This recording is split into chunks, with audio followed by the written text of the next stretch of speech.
श्री सद्गुरु देवाय नमः। भाइयों बहनों, राम नाम से बढ़कर इस संसार में कुछ भी नहीं है। जिसने भी नाम महाराज जी की शरणागति कर ली है उसका कल्याण तो होकर ही रहता है। कलयुग में भगवान के पावन नाम के अतिरिक्त कोई दूसरा ऐसा साधन नहीं है जो कि आपके इस लोक के सारे कार्य में सहायक हो सके और बाद में परलोक भी आपका संवार दे। नाम की महिमा तो अनंत है। सभी संत महापुरुष नाम की महिमा कहते नहीं थकते। नाम जप की महिमा क्या है, इसके बारे में जब स्वयं भगवान श्री राम नहीं बता सकते तो हमारी हस्ती ही क्या है। नाम के बारे में संत जन कहते हुए नहीं थकते, क्योंकि इसमें इतना रस है।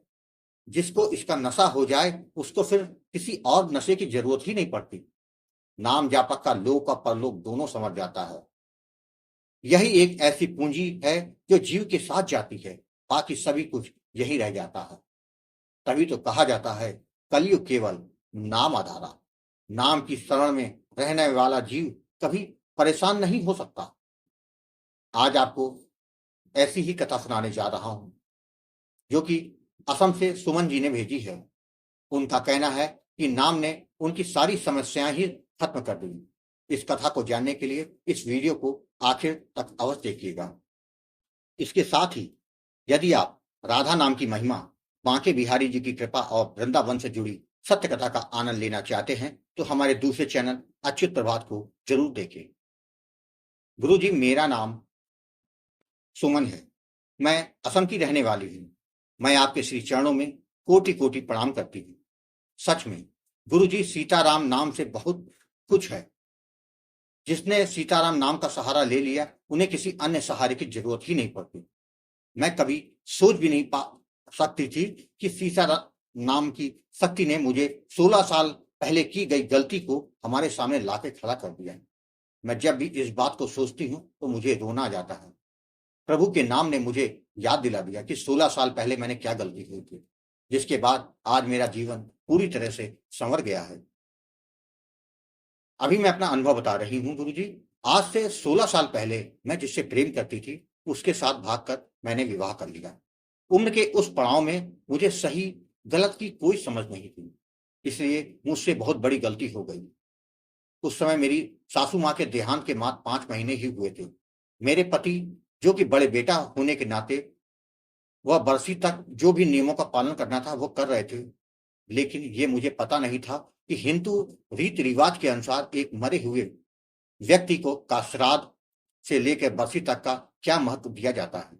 इसलिए मेरी जिद के कारण उन्होंने मंदिर में जाके हमसे विवाह कर लिया। बस यहीं से हमारा बुरा वक्त शुरू हो गया। गुरु जी, आपको बता दूं, भगवान के आशीर्वाद से मुझे पति बहुत अच्छे मिले हैं।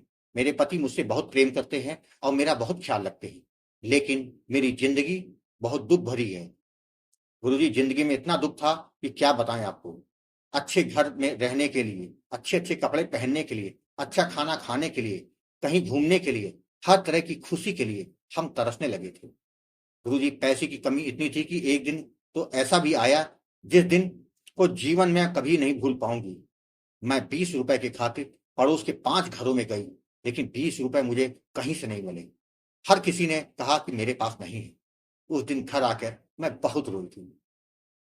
मैंने सोचा, अगर मेरी जगह कोई भिखारी भी इन 5 घरों में जाता तो उन्हें भी 40 या 50 रुपए मिल जाते, लेकिन मुझे नहीं मिले।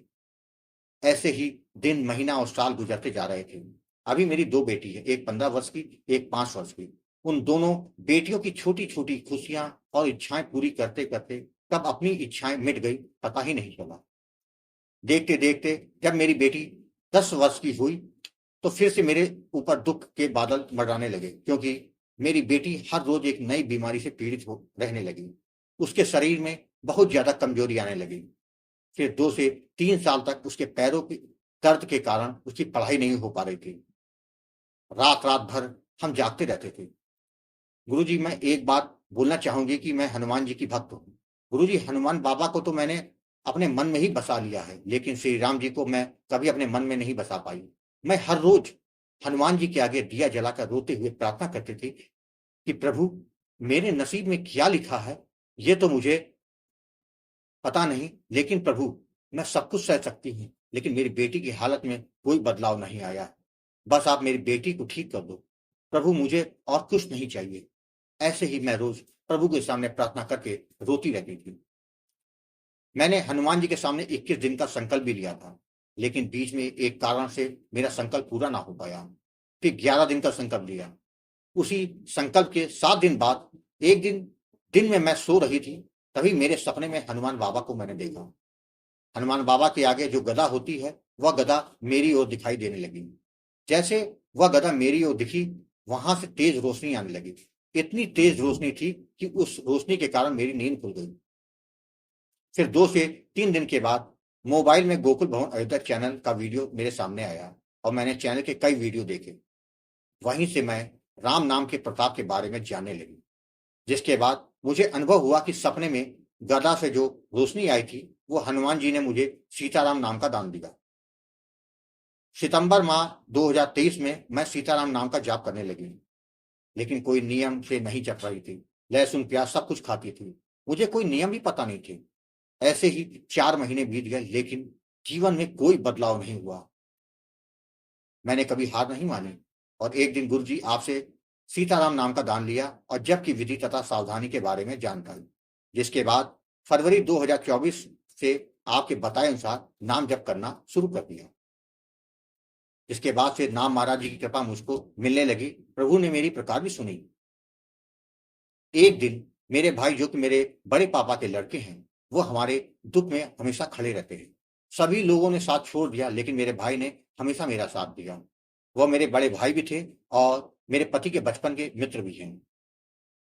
वह एक पंडित के पास गए और उस पंडित जी को हम लोग के बारे में पूछा, तो उस पंडित ने कहा कि तुम्हारी बहन में कोई दिक्कत नहीं, वह तो भगवान के ऊपर बहुत विश्वास करती है, पूजा पाठ भी करती है। दिक्कत तो तुम्हारे पति में है, उसके पति में है। उसके पति के ऊपर सूतक लगा हुआ है, लेकिन क्या सूतक लगा है ये नहीं बताया।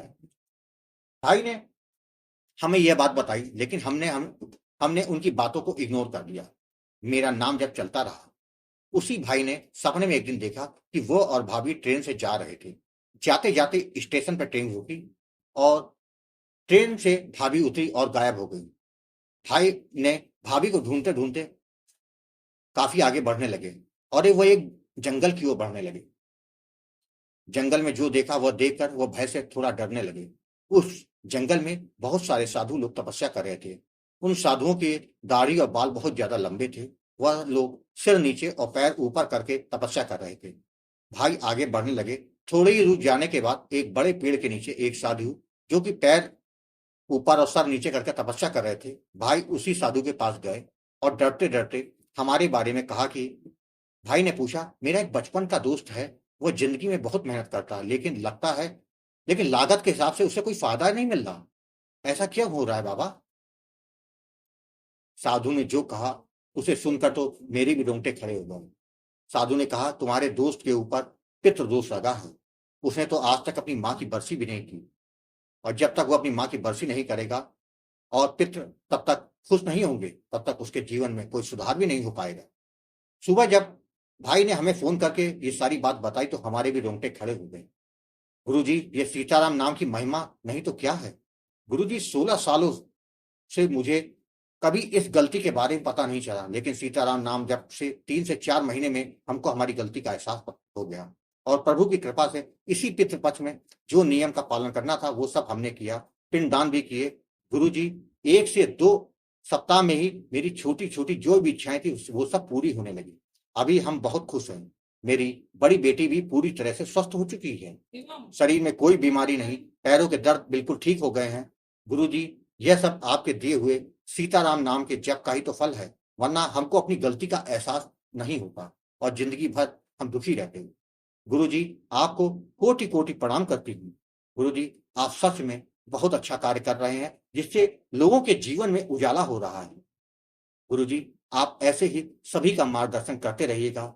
अपना आशीर्वाद हम पर बनाए रखिएगा। जय जय सीताराम। भाइयों बहनों, आपने देखा, नाम जप आपकी हर प्रकार से मदद करता है। आपका उद्धार कैसे होगा उसके लिए नए रास्ते खोल देता है। बस आपको नाम जप करने भर की जरूरत है।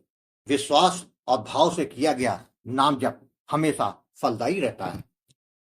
अगर आपको कथा अच्छी लगी हो तो कमेंट में जय श्री राम लिखना मत भूलिएगा। जिससे दास का मनोबल लगातार बढ़ता रहे और अच्छे प्रेरणादायक वीडियो आपको प्रस्तुत करता रहूं।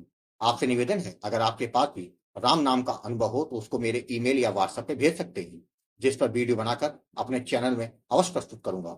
ईमेल का पता